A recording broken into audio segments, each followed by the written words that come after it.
Hello everyone, मेरा नाम है doctor Vishakha Patel, your obstetrician and gynaecologist. आज हम बात करेंगे ऐसे प्री नेटल सप्लीमेंट्स जो अगर आप प्रेगनेंसी के लिए प्लान कर रहे हो तो आपको ज़रूर से लेने।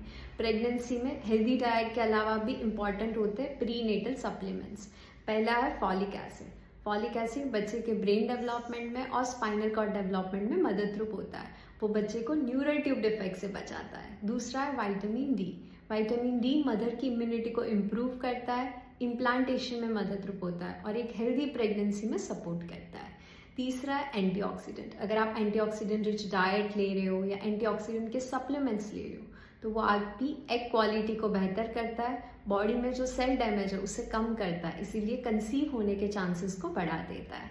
चौथा है omega 3 fatty acid. Omega 3 fatty acid body में इन्फ्लामेशन रेट को कम करता है और कंसेप्शन के चांसेस को ज़्यादा कर देता है। वो बेबी के ब्रेन डेवलपमेंट में भी मददरूप होता है। तो अगर आप प्रेगनेंसी प्लान कर रहे हो तो हेल्दी डाइट के साथ ये प्री नेटल सप्लीमेंट्स ज़रूर से लीजिए।